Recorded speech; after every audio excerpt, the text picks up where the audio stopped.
Audio on demand from Vision Christian Media.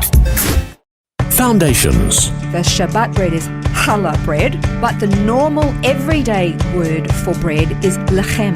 Bet lechem. Bet means house. Lechem is bread. So Bethlehem means house of bread.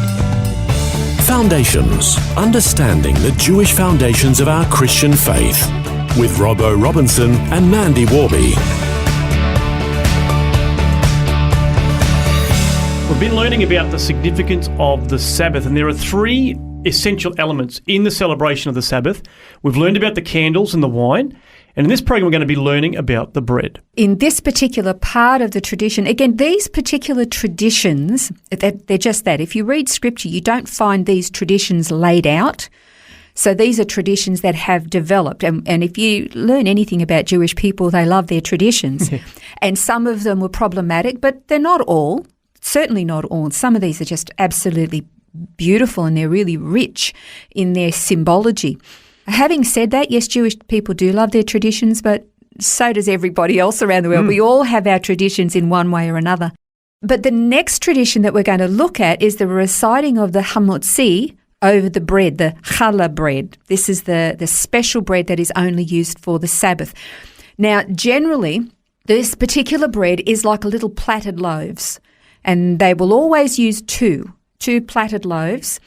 When they have this on the table, because they have the Sabbath table, the Shabbat table, all laid out, and it all looks really beautiful. They use special crockery, special cutlery, special candles, candlestick holders, and it's all very, very special. They treat the Sabbath as though it's like welcoming a royal guest. It's that special for them.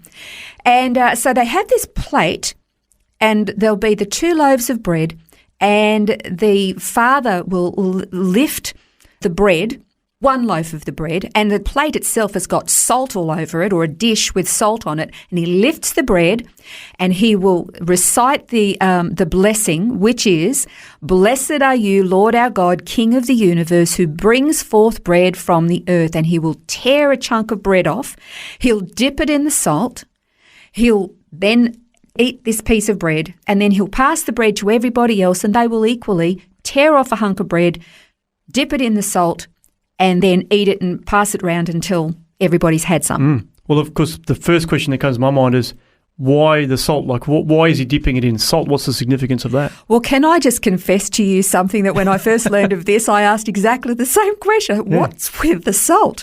And I'm going to get you to read Leviticus 2:13 because it'll tell you exactly. Okay.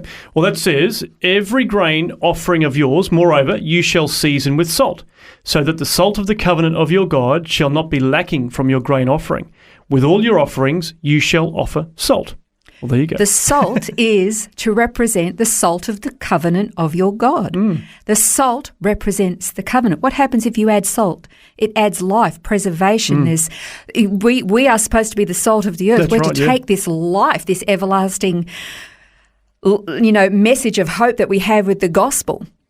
That salt is life. And that is what it represents, the covenant. Right. And it said in all your offerings you have to have salt. The table of showbread had a dish of salt on it all the time to represent the covenant. Wow.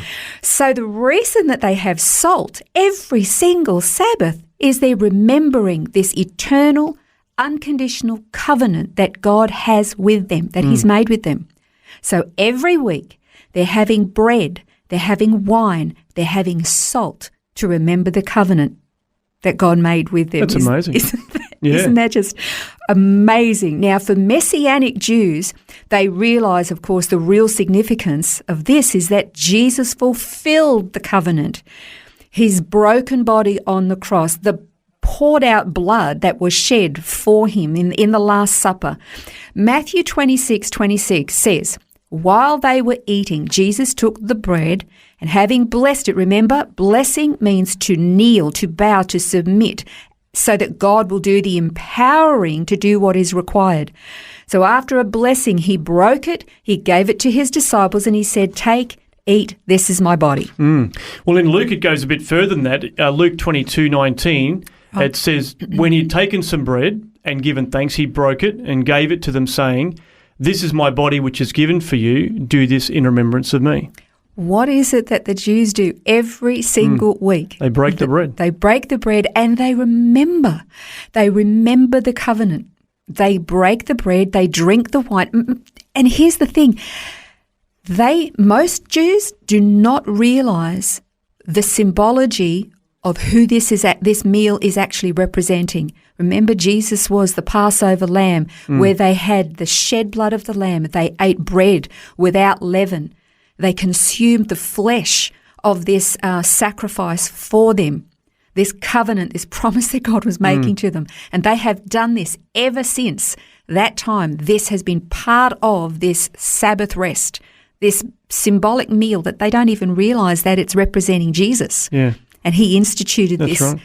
And we mentioned last program that in Hebrews 4 it talks about Jesus being the Sabbath rest. So he actually is the representation of it. Yeah. Yeah, Luke 24:30, Jesus revealed himself to those he was travelling with on the road to Emmaus. Remember this? Mm-hmm. When he had reclined at the table with them, he took the bread and he blessed it, and breaking it, he gave it, began giving it to them. And then, in the breaking of the bread, then their eyes were opened and they recognised him, and he vanished from their sight. It's just amazing. You know, Jesus didn't just reveal himself as the vine, but he also said that he was the bread of life. That's right. We talked about the vine in our last program, but you're right. In John 6 and a couple of verses, it says about Jesus being the bread of life. Verse 35, Jesus said to them, I am the bread of life. He who comes to me will not hunger, and he who believes in me will never thirst. And then in verse 51, it says, I am the living bread that came down out of heaven. If anyone eats of this bread, he'll live forever. And the bread also, which I'll give for the life of the world, is my flesh. Now, you know, we've talked quite a bit about the amazing meaning of Hebrew words. Jesus has just said, I am the bread of life who came down out of heaven, and he has given his flesh for us. Now, Jesus was born in Bethlehem. Mm-hmm. Remember earlier I talked about there were two different words for bread. Mm-hmm. The Shabbat bread is challah bread, but the normal everyday word for bread is lechem, bet lechem. Oh, yes. Bet means house, lechem is bread. So Bethlehem means house of bread. Where was Jesus born? Wow. In the house of bread. The bread of life was born in the house of bread. Isn't that amazing? That's amazing. Now, in the Arabic, Bethlehem means the house of meat. Oh, right. So there is still the imagery there of a house of food, of nourishment, of flesh, so to speak. Wow. But in the Hebrew, it's house of bread. So you're right, the bread of life was born in the house of bread.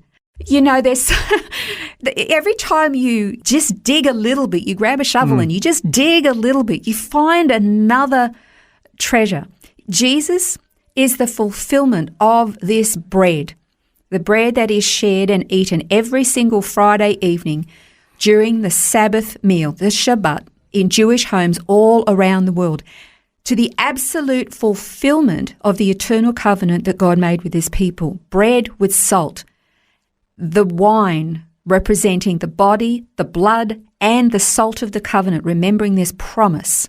And most of them have no idea that it is representative of the sacrifice of their Jewish Messiah. They're blind to that. But for Messianic Jews, they absolutely get it and they celebrate it with wonder and joy.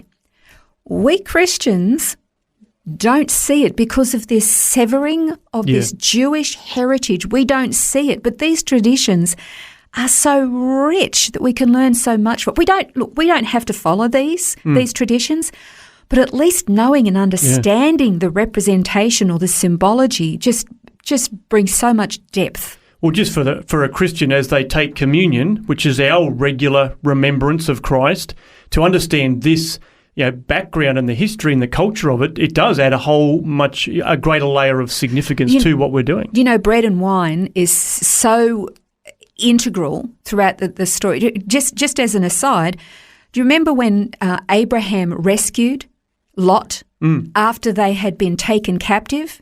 And Abraham took them, he rescued them, brought back all the plunder, and he got to a city called Salem. It was the original city of Jerusalem, Jerusalem, Salem, where King Melchizedek, high priest before God, Abraham gave him tithes. And what did Melchizedek give to him? Bread and wine. Bread and wine. Yeah. Well, we're going to continue and wrap up this study on the Sabbath in the next program, looking at more of the wonderful traditions that make up this celebration. That's next time on Foundations.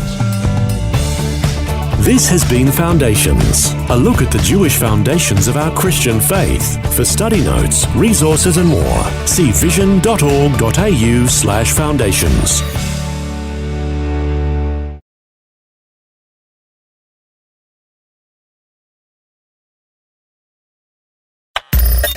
Thanks for taking time to listen to this audio on demand from Vision Christian Media. To find out more about us, go to vision.org.au.